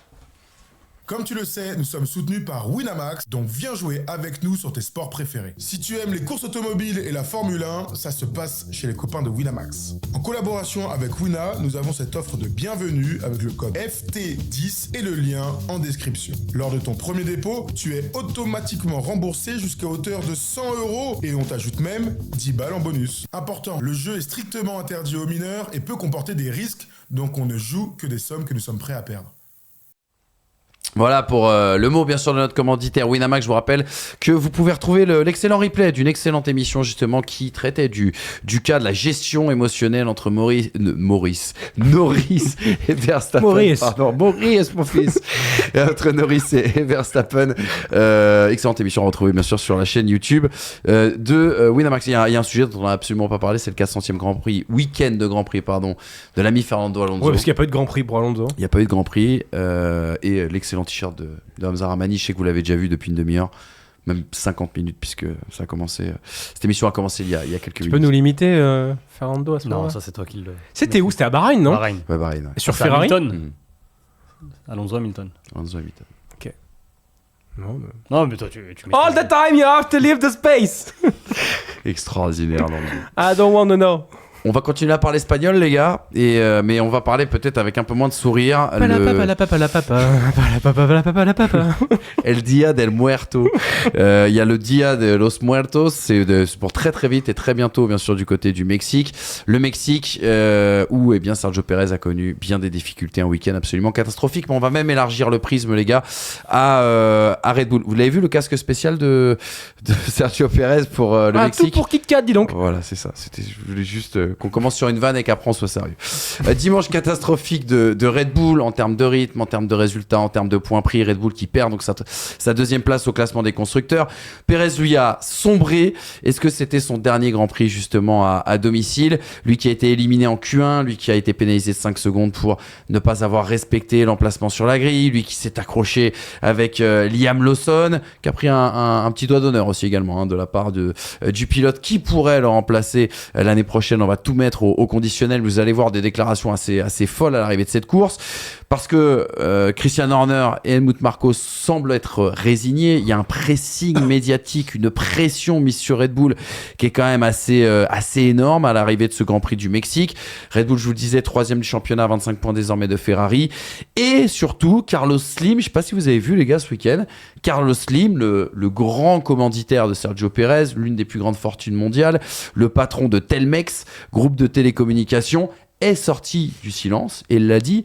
Nous, on réfléchit à continuer à soutenir Red Bull. On rappelle qu'il est en plus maqué avec un sponsorat concurrent de Telmex, qui est AT&T, je crois, quelque chose comme ça. Bref, Carlos Slim est sorti de son silence et a dit, nous, c'est très simple, si Sergio Pérez n'est pas respecté ou est mis dehors, nous, on n'a aucun intérêt à rester avec Red Bull. On voudra rester avec Sergio Pérez pour essayer de lui trouver une place en Formule 1. Est-ce que le clap de fin est inéluctable pour Sergio Pérez? Qu'est-ce que vous avez pensé de ce week-end du Mexicain? Qu'est-ce que vous avez pensé, si on élargit le trait, du week-end dramatique de Red Bull? Bon, Pérez, il est devenu injugeable. C'est un pilote qui, encore une fois, mais ça on l'a déjà dit 1000 fois, est détruit mentalement, n'est pas écouté par son écurie, a une voiture qui ne lui correspond pas, a une voiture qui marche de moins en moins bien intrinsèquement, sans même parler de son style de pilotage. Résultat, en fait, c'est le mettre au pilori en place publique. Et c'est ce qu'ils ont fait après la course hier. Je vais vous voir des déclats tout à l'heure. Marko et Horner sont bien contents d'avoir ce fusible à fracasser en conf de presse, en interview, pour justifier de la 3e place au championnat. Au-delà de ça, Max met 8 points hier. Ouais. D'accord. Hein. Je pense que la vérité de cette Red Bull se situe entre les 150% d'utilisation de Max Verstappen parce qu'elle est parfaite pour lui et les moribonds 10% d'utilisation de Sergio Pérez, et que oui, cette Red Bull est à la 3e place du championnat à l'heure actuelle, je pense, voire peut-être même 4e en termes de fonctionnement, qu'on masque ça, et ils le disent eux-mêmes, la voiture ne fonctionne pas. Maintenant, aujourd'hui Red Bull paye une stratégie qui est celle du tout Max Verstappen. Si Max Verstappen ne peut pas surperformer et mettre 2 fois plus de points que 2 pilotes dans une autre écurie, cette stratégie leur est néfaste. Elle est néfaste pour la carrière d'un pilote qui est Sergio Pérez, elle est néfaste pour leur image, elle est néfaste aussi pour leur attractivité sur le marché des transferts, parce qu'aujourd'hui, qui va avoir envie de mettre ses fesses dans ce baquet pour se faire humilier comme Gasly, Albon et Pérez l'ont été? Sergio Pérez, vainqueur de Grand Prix sur une Racing Point, Sergio Pérez craque en devenir en 2012, qui tient tête à des Fernando Alonso sur une Sauber. Sergio Pérez, inconstant toute sa carrière, mais Sergio Pérez, bon pilote. Sergio Pérez ne mérite pas de terminer dernier du Grand Prix du Mexique. C'est ça que je veux dire. C'est que aujourd'hui, Red Bull a détruit Sergio Pérez, pas à pas. Pour moi, ça ne sert plus à rien qu'il soit là. Il doit sortir. Pour son bien, pour le bien de Red Bull, pour que Red Bull prenne conscience aussi qu'il faut changer de stratégie. Mais là, ça fait 2 ans qu'on le maintient à coup de sponsors parce que des richesses mexicaines et l'attrait qu'il a en termes de merchandising sur l'Amérique centrale, l'Amérique du Nord aussi, et l'Amérique latine est énorme. Pour autant, on est en train de détruire la carrière sportive d'un homme pour faire du marketing autour de lui. Je trouve ça dégueulasse de la part de Red Bull, je trouve ça dégueulasse de la part de Carlos Slim qui dit « Ouais, on continuera à soutenir Pérez ». Mais arrêtez de le mettre dans cette situation. Ça n'a d'intérêt que pour vos ventes à vous. Ça n'a aucun intérêt sportif, ni pour lui, ni pour Red Bull. Donc, le clap de fin, pour moi, ça fait longtemps qu'il aurait dû être sonné. Il n'est pas sonné pour des questions de Grand Prix du Mexique, des questions de Claro, de Telmex, de KitKat et de merchandising chez Red Bull. On rappelle, 70% du merch Red Bull, il vient de Sergio Pérez. Et pourtant, les Hollandais, c'est pas les derniers. Ah oui, c'est sûr. Ouais. Moi, aujourd'hui, je trouve que Sergio Pérez est devenu une marionnette, un pantin de tous ces hommes qui ont de l'argent et qui veulent en faire sur son dos.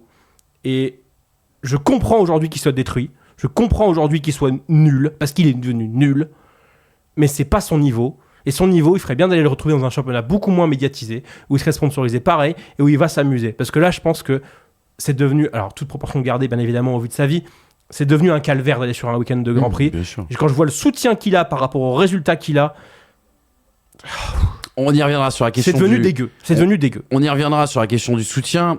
Hamza, j'ai envie de te relancer sur les faits aussi de cette course, parce que quand on zoome dans tous les malheurs qu'a eu Sergio Pérez, on peut peut-être trouver quand même des circonstances atténuantes. Regardez ce qu'il disait Sergio Pérez sur la F1 TV dans le débrief post-Grand Prix. Il dit c'était un désastre cette course à domicile, ça avait l'air bien au début, un bon départ, mais ils m'ont pénalisé, je suis remonté 10e et puis j'ai eu une bataille un peu trop dure avec Liam Lawson, je ne comprends pas sa façon de courir, j'ai eu des dégâts et à partir de là j'ai perdu beaucoup de rythme. L'équipe m'a dit que je n'étais pas dans mon emplacement au sujet du problème sur la grille.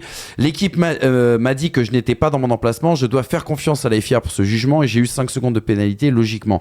Non, je compte bien être là l'année prochaine, malgré bien sûr toutes ces rumeurs. L'accrochage avec Lawson, est-ce que tu le trouves responsable pour revenir sur les faits de cette course? Et la question de l'emplacement, est-ce qu'on peut véritablement lui reprocher, même si d'un point de vue extérieur, ça paraît ridicule? L'emplacement, il est pour lui. L'emplacement, il est pour lui. L'emplacement de la pénalité, c'est 100% sa responsabilité. Ensuite, faut quand même pas oublier qu'avant l'accrochage avec Lawson, il a un rythme qui lui permet quand même de remonter assez facilement. Qui est correct, ouais. Il faut quand même le signaler, sachant qu'il part en pneu dur. Ouais. Donc son début de course, en fait, il est bon. Il est meilleur que Piastri sur son début de course. Son départ, il est exceptionnel. Il est en médium. Et derrière, il fait le travail nécessaire jusqu'à cet accrochage avec Liam Lawson. Bon, accrochage, la responsabilité pour moi, il n'y a pas photo, mais en fait, c'est facile de dire il y a responsabilité sur un pilote, tu vas le pénaliser, etc. Maintenant, en l'occurrence, la course de Pérez, elle est détruite parce que sa monoplace, il y a une partie de sa monoplace qui est détruite. Donc tu peux faire ce que tu veux. Il a fait 3 arrêts. Le dernier, il est anecdotique parce qu'on va tenter de prendre le meilleur tour à Charles Leclerc, qui l'a aussi tenté. Mais il fait en fait, à partir du moment où ta course à ce moment-là est détruite, tu t'arrêtes au stand. Tu détruis ta stratégie qui était de faire un long relais avec les durs. Tu passes les médiums tout en sachant que les médiums, potentiellement, tu peux ne pas aller au bout. Il fait un deuxième arrêt pour remettre des médiums. Enfin, sa course, sa seconde partie de course post-accrochage Liam Lawson, elle est chaotique. Je pense que si on n'est pas au Mexique, il lui demande de retirer la voiture. De retirer la voiture. Peut-être, parce que ça avait aucun sens vu de du laisser trou qu'il y a en dans le piste. ponton, c'est dangereux pour le moteur. Peut-être. Je pense que c'est vraiment parce qu'on est au Mexique qu'on je sais pas. Après, détruit, hein. Ouais, aussi. Ouais. Je valide l'intégralité de ton propos. Donc moi, j'ai rien d'autre à ajouter. C'est quelque chose que l'on a déjà dit, que l'on a redit, que parfois des gens n'ont pas voulu entendre ni écouter. Maintenant, sur cette course, franchement, il n'y a rien à dire, quoi. Enfin, la qualif, elle est ratée, il sort en Q1. Ouais. En fait, dans tous les cas... Et puis en fait, tu subis. À partir du moment où ta qualif, elle est ratée, comme Piastri, bah, tu subis. Et tu essayes de remonter, et cette volonté de remonter, elle était montrée par des faits. Il était en train de remonter dans le top 10. Complètement. Peut-être qu'on sent le manque de confiance aussi avec la manière avec laquelle il aborde le dépassement sur Liam Lawson. Franchement, je suis pas d'accord. Ah ouais. Justement, moi je trouve qu'il montre une agressivité. Où il tente. J'ai l'impression C'est un peu maladroit. Alors, je sais pas. qu'il maîtrise complètement. La seule question que je me pose, c'est est-ce qu'il tente ce dépassement de cette manière aussi rude parce que c'est Liam Lawson. Ah oui, Voilà. sans doute. Voilà. Est-ce que si ça avait été un pilote, si ça avait été Bottas, ou si ça avait été Magnussen, ou n'importe quel autre pilote, exactement la même. Ouais. Exactement. Tu as un pilote face auquel tu sais que, voilà, tu entends, ton entourage entend des choses. Peut-être que lui se dit, Liam Lawson, Je vais je vais montrer à tout le monde que c'est moi, ça reste moi le patron avec 300 Grands Prix derrière. Et derrière, il y a un crash parce que Liam Lawson, il est aussi dans l'optique de, attends, ça c'est Pérez, du coup je vais aussi montrer que je me fais pas passer par celui qui est en difficulté depuis de longs mois maintenant. Et encore, ça serait logique entre une Racing Bull et une Red Bull, tu vois. Enfin, c'est pas non plus une honte pour Lawson s'il termine derrière Pérez. C'est ça. Non, moi le dépassement, j'ai rien à reprocher parce qu'il y va à l'intérieur. C'est une prise de risque que beaucoup n'auraient pas forcément tenté à cet endroit-là, de cette manière-là, parce que Lawson, il est milieu de piste justement pour dissuader le pilote d'aller à l'intérieur. Pérez le tente, ça va à l'accrochage. Pour moi, il n'y a pas de responsabilité Pérez. Pour être franc, c'est Ricardo qui le tente, tout le monde crie au génie. C'est un peu moins maîtrisé. Je trouve l'intention est bonne, dans la réalisation, c'est un petit peu moins... Ricardo sur Vettel, quand justement Vettel est bloqué derrière Max Verstappen, c'est le même. C'est le même, et Vettel est pénalisé d'ailleurs.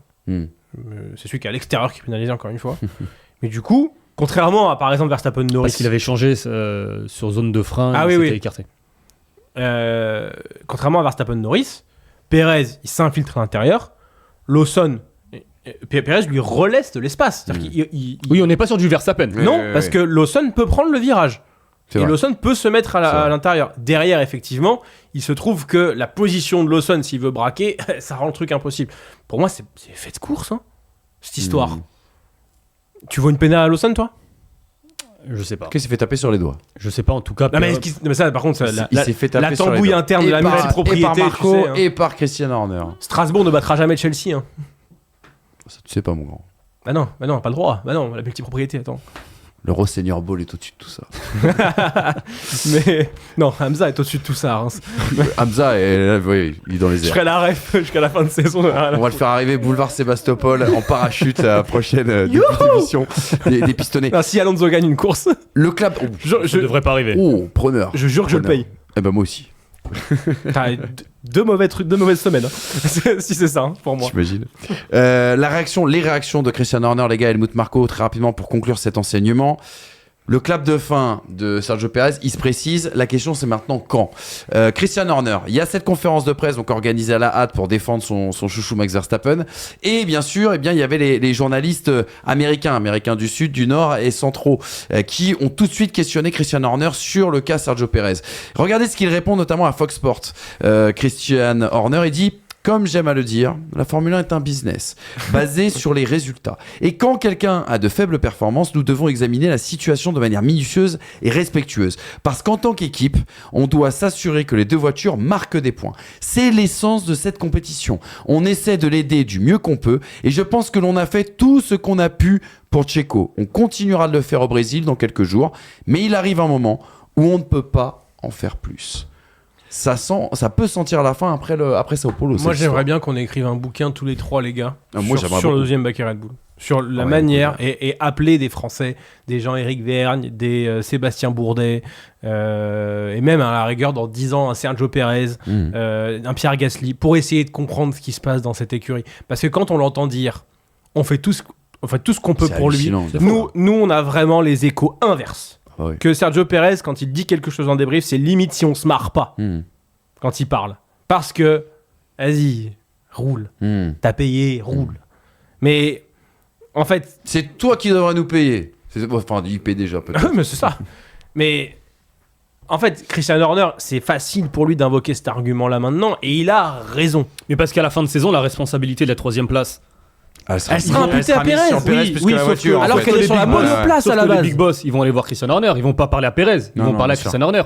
Donc ensuite, lui, Christian Horner, il est en train de préparer la justification du. Ouais, mais en fait, regardez, Max Verstappen, il est champion. On a un pilote qui termine 1 et on a un pilote qui termine 8 du championnat du monde. Non, mais j'ose espérer que les gens à qui Christian Horner rendait compte sont pas aussi cons que ça. Hein. Bah, je sais pas, s'ils mettent juste de l'oseille. J'espère qu'à un moment donné, ils vont se rendre compte des erreurs qu'Helmut Marko est en train de faire en ayant. Parce qu'on n'arrête pas de le répéter. Si Pérez est là, c'est pour pas bousiller la jeune génération, parce que pour le moment, chez Racing Bull, il n'y a pas eu un pilote qui a montré de quoi avoir les épaules pour être à côté de Max Verstappen. Et d'ailleurs, on s'est entêté avec Yuki Tsunoda, mais au final, on va même pas le mettre, je pense. Liam Lawson, elle va avoir 6 courses pour le prouver. Il y a plus vraiment de logique là-dedans. Là où t'as raison, il faut qu'on fasse un débat. C'est pareil, on va travailler cette semaine. On regarde Piastri pour maintenant. avoir des infos, mais on va essayer de travailler pour avoir des infos et vous faire un débat, pas vous dire qui est-ce qu'on a envie de voir dans la Red Bull et chez Racing Bull. Mais là, il se passe des choses chez Red Bull qu'on a du mal à comprendre. La rumeur, enfin plus qu'une rumeur, Colapinto qui aurait été contacté par Red Bull, ça a été confirmé du côté de Marco, ça a été confirmé du côté de James Valls. Qu'est-ce qu'on avait d'autre? Quid de Isaac Hadjar, quid de Liam Lawson, Daniel Ricciardo, on nous disait que c'est peut-être pas terminé pour ce baquet numéro 2. En ce moment, il y a une sorte de cacophonie, même dans la stratégie Red Bull. Il faudra qu'on fasse un débat là-dessus. Depuis la signature de Nick De Vries sur un coup de tête après un Grand Prix, je comprends plus rien à ce que fait Helmut Marko. Exactement. Le problème, c'est qu'ils nous ont écoutés. C'est ça le truc. C'est vrai, t'as raison. Ils adorent les pistons et ils ont bon goût, ceci dit. Très rapidement, 2 réactions, les gars, pour dire que la pression est énorme sur Red Bull et sur Sergio Pérez. Helmut Marko qui dit à Sky Germany, c'était sur la grille dans l'avant-course. Bon, je salue l'optimisme de son père de le voir un jour champion du monde, mais parce que bien sûr Sergio Pérez senior a dit à Sky Sports. Antonio Pérez Garay. Voilà, oui, t'as raison. C'est pas du tout Sergio. C'est n'importe quoi. Pérez senior, Pérez papa. Hispaniques sont tous des mêmes prénoms. Ouais, c'est comme Carlos Sainz, enfin bref, c'est n'importe quoi. Son papa, donc à Sergio Pérez, a dit à Sky Sports que oui, il pensait que son fils allait continuer en Formule 1 et qu'il serait champion du monde un jour. Donc la réponse d'Helmut Marko au vitriol comme d'habitude. Helmut qui disait avant la course, je l'ai entendu à la radio se plaindre beaucoup de problèmes de frein. Il faudra voir ce qu'il se passe, mais la reprise espérée que nous attendions tous n'a malheureusement pas eu lieu. Il n'est pas à la hauteur. Mais tu te rends compte de ce qu'il dit là ? On rappelle, hein. T'as d'un côté Christian Horner qui dit on fait tout ce qu'on peut pour qu'il soit à l'aise, et de l'autre t'as Helmut Marko qui dit pas Sergio a eu beaucoup de problèmes de frein, il dit oui j'ai entendu qu'il se plaignait à la radio. Il le croit même pas. Il le croit même pas, il le prend pas au sérieux. Donc à un moment donné, venez pas dire que vous le soutenez, venez pas dire que vous l'avez mis dans les meilleures conditions. Exactement. Aujourd'hui, il se ridiculise aux yeux du monde entier. Moi-même, je suis le premier à l'appeler Sergio Pérez. Il est nul, mais il est nul pour une raison très simple. Vous l'avez rendu nul. Il y avait Ricardo Patrese et maintenant il y a Sergio Pérez. Johnny Herbert aussi également consultant sur Sky Sports qui dit Red Bull va potentiellement perdre la 2e place au classement des constructeurs parce qu'ils n'ont plus qu'un seul homme pour faire le travail. Tiens, il fait la com de Christian Horner, l'ami Johnny.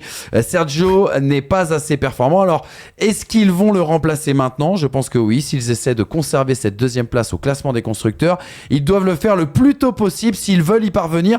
Pour moi, cela aurait dû arriver plus tôt. Le côté un peu football, choc psychologique, on change quelque chose parce que de toute façon, là on va dans le mur. Les gars, est-ce que c'est une bonne solution ce que propose Johnny Herbert ? Non, parce que tu dépends de la voiture. Bah oui. Tout simplement. Mettre Lawson. Tu vois, en fait, on a eu le débat la semaine dernière. Colapinto chez Williams, notamment Lawson chez Racing Bull. Est-ce que là, si tu changeais quelque chose chez Red Bull, est-ce que ça pourrait vraiment avoir un impact positif ? Oui, je pense que oui. Mais je pense que oui pour une raison très simple. C'est l'exemple de Colapinto chez Williams. On n'en attendait rien. Ils attendent rien de Sergio Pérez. En même temps, Sergio Pérez ne leur donne rien. Il est sur 40 points en 12 courses. Ce qui est maigre comme pas possible. Aujourd'hui, qu'est-ce qu'ils ont à perdre ? Sergio Pérez ne met pas de points. Griller un pilote, on a quand même vu qu'ils s'en foutent. Qu'est-ce qu'ils ont à perdre à tenter qu'il y ait un électrochoc d'un pilote qui se dit « Purée, j'ai le baquet Red Bull pendant 4 courses ». Colapinto t'a prouvé que c'est possible. Après, pas n'importe lequel. Faut quelqu'un qui connaisse la maison, faut quelqu'un qui connaisse la voiture. Donc un Lawson, un Isaac, peut-être, tu vois. Si tu vas chercher Colapinto et le mettre là-dedans, à un moment donné, faut pas s'attendre à ce que ce soit exactement pareil que chez Williams, alors qu'il est dans le simu depuis des années, tu vois. Donc, d'un point de vue marketing, ça pourrait être intéressant. Ce que je veux dire par là, c'est que déjà, ce serait dégueulasse au niveau de sortir un 2e pilote dans la saison, dans la maison Red Bull, par la petite porte comme ça, alors que c'est toi qui le maintiens depuis des années. Ça se trouve, c'est ce qui va se passer après le Brésil. Moi, quand je lis ce que dit Horner, en mode on l'a soutenu, on a toujours été là pour lui. Bon, dans quelques jours, on va continuer de le faire au Brésil, mais on ne sait pas si on peut faire quelque chose de plus. Pour moi, il y a un énorme point d'interrogation sur le passage au Moyen-Orient. Ce qui est ouf, c'est que personne ne leur demandait d'aller chercher Daniel Ricciardo. Personne ne leur a demandé quoi que ce soit. Ils le ramènent pour l'éjecter d'une façon dégueulasse. Ok, bon. Personne ne leur a demandé de garder Sergio Pérez si longtemps, et derrière, ils viennent te dire que c'est lui le problème. Alors qu'en soi, il y a un moment donné où si les résultats ne suffisaient pas, fin 2022, fin 2023, tu pouvais très bien dire stop, et il se serait barré dans une porte normale, et il aurait conservé son image. Aujourd'hui, Red Bull, tu dis, ils te mettent un pilote le plus bactère, et c'est bon, allez, on a tout fait pour toi, hein, mais t'es vraiment une merde, hein, allez, dégage. Et ben, ça suffit, donc... limite, je suis pour que le massacre s'arrête le plus vite possible. Et si on pense d'un point de vue Red Bull, je pense qu'aujourd'hui, de toute façon, Sergio Pérez ne pourra pas revenir 3e, 4e sur des courses comme ça. C'est fini. C'est fini. La monoplace ne va pas. Max Verstappen a déjà du mal à la mettre là. Et tu demandes à un mec comme ça que tu as maltraité pendant des années, venez pas faire genre qu'il a été bien traité, de faire des performances. Mais... par contre, du coup, tu files de la chance à un jeune loup pendant 4 courses, peut-être qu'il va aller faire des 6e places, des 7e places avec cette Red Bull. Et peut-être que du coup, tu peux sauver la mise. Mais pour moi, c'est déjà mort. McLaren et Ferrari sont partis, à mon avis. Mais... On fera le point, on sera attentif, en tout cas sur le cas Sergio Pérez du côté d'Interlagos, les gars, hein, parce que franchement, il pourrait se passer des choses après le Brésil. On verra en tout cas la course et le week-end que nous livrera le Mexicain. Vous savez ce qui se passe un peu dans la tête de Esteban Ocon en ce moment-là. On s'est baladé hier, on a essayé de comprendre un petit peu les choses et on est tombé sur cette phrase « Vite qu'on se casse ». Voilà, casse, QU, apostrophe et les curiases derrière, Sweet bien sûr. Home Alabama. On va mettre en parallèle 2 cas. le cas Alpine. Et moi, un truc qui me choque un peu depuis quelques courses, c'est l'étonnant contraste de la fin de saison entre les cas Pierre Gasly et Esteban Ocon. Hier encore, Gasly, qui avait réalisé une deuxième Q3 consécutive après Austin, est allé chercher le point de la P10 quand Esteban Ocon, qui a eu des problèmes en essai libre 1 et 2, qui a été éliminé en Q1, qui est parti depuis les stands, a tout de même réussi à accrocher une valeureuse 13e place. On imagine que est-ce qu'il dispose du même matériel? Est-ce qu'il dispose des évolutions? Est-ce qu'il est traité de la même manière? Bref, on sent que la fin d'aventure avec Alpine est très compliquée pour Esteban Ocon. Et puis en face, il y a son nouveau projet. Là encore une fois, ça méritera un débat, je pense, dans les jours et semaines qui viennent sur le projet As, le partenariat avec Toyota, le travail d'Ayao Komatsu, l'héritage, on va dire, post-Gunther Steiner, parce que As confirme ses progrès et conforte surtout sa 6e place au classement des constructeurs. Meilleur résultat de Kevin Magnussen depuis le Grand Prix de Bahreïn 2022, 4e top 10 consécutif pour Nico Hülkenberg et cette As qui prouve en tout cas que ce projet commence à prendre de l'épaisseur. Vite qu'on se casse pour Esteban Ocon parce que la situation, cette fin d'aventure avec Alpine est vraiment d'une tristesse infinie. Parce que je dis ce que je pense, après vous dites si vous êtes d'accord ou pas. Franchement, j'ai rien à dire sur Alpine. Ouais. Bravo Alpine, ils ont là en terminé conf de presse. En conf de presse. Bah ouais. Hier. Mais non, mais en fait, En mute. je sais pas aujourd'hui s'il y a un traitement différent. Donc C'est vrai qu'on n'a pas d'infos. Mais c'est bizarre d'extérieur quand même. Bah, c'est Après, bizarre. Et en les même temps, t'as une diff de motifs. Quand on a un qui est promu pilote numéro 1 pour l'année prochaine et qu'il y aura un jeune avec lui qui doit construire cette équipe versus l'autre qui en a vu des vertes et des pas mûres et qui se dit purée, je m'en vais. Effectivement, t'as quand même une différence de motifs. Normalement. Après, tu restes un compétiteur. Moi, je pense pas. C'est pas Russell Hamilton, effectivement. Je pense pas que le mec soit coude à la portière. C'est, tu vois, de la part d'Esteban Ocon, ça il en a gros sur la patate quand même, ça se voit. Ocon, hein. On peut pas lui reprocher. Non, mais justement.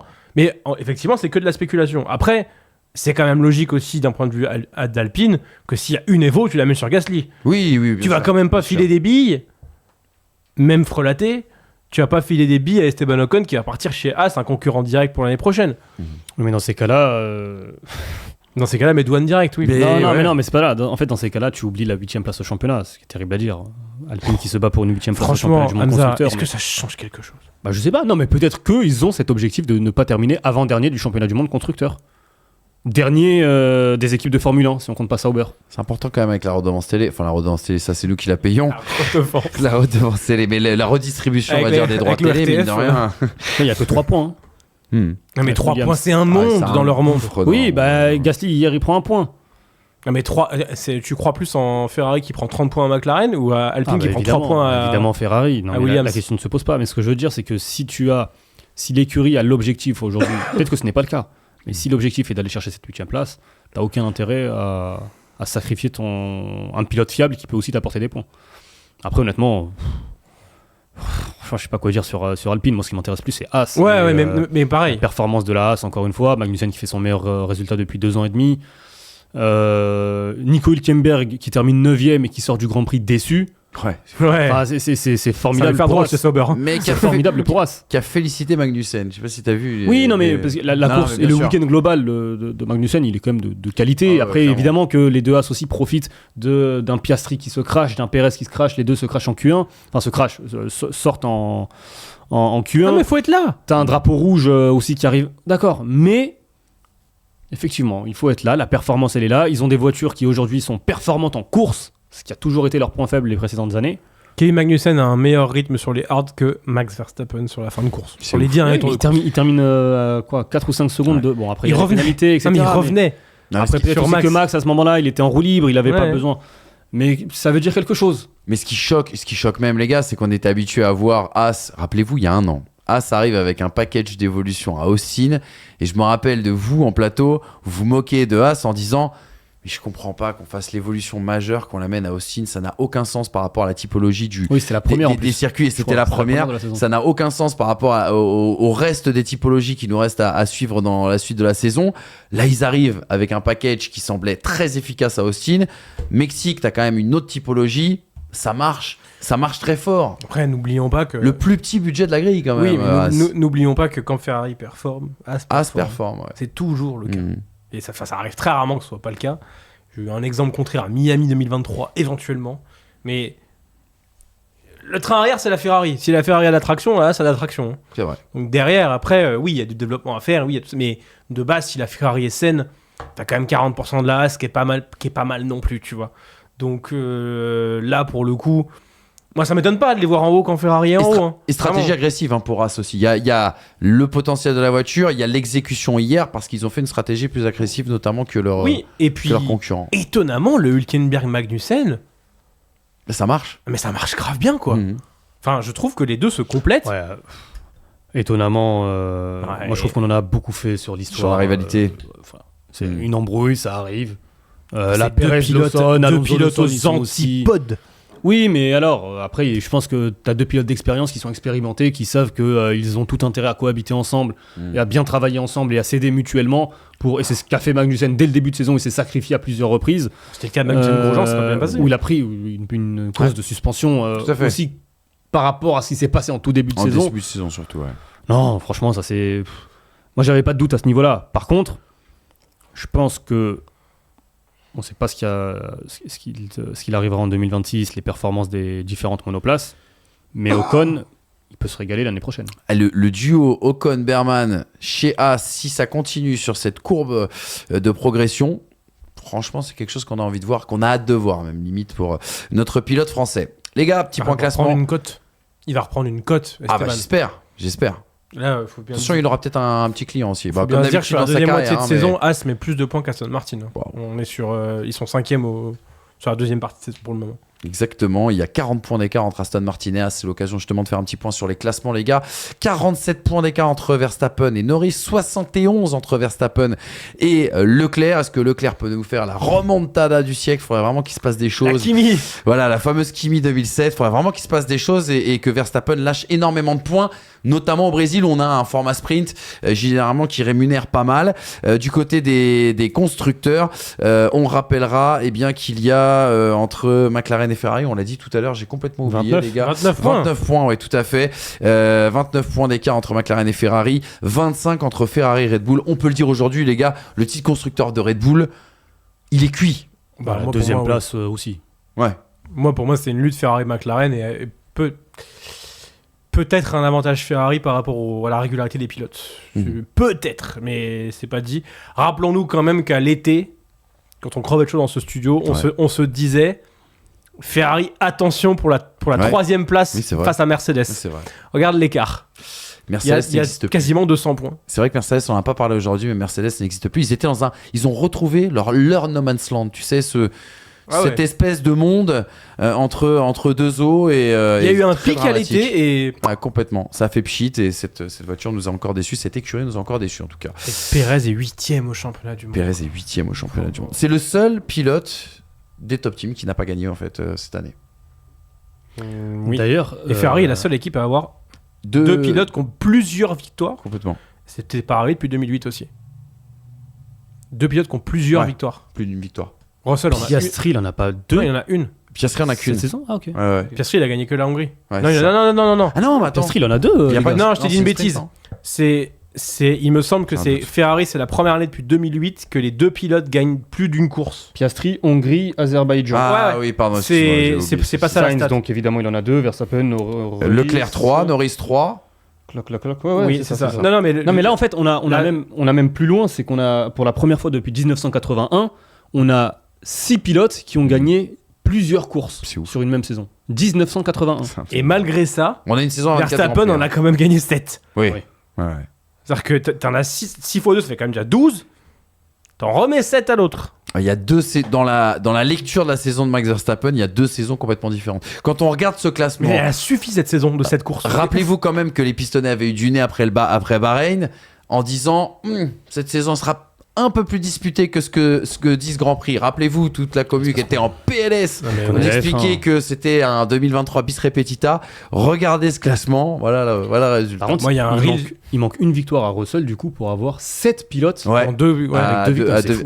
C'est fou.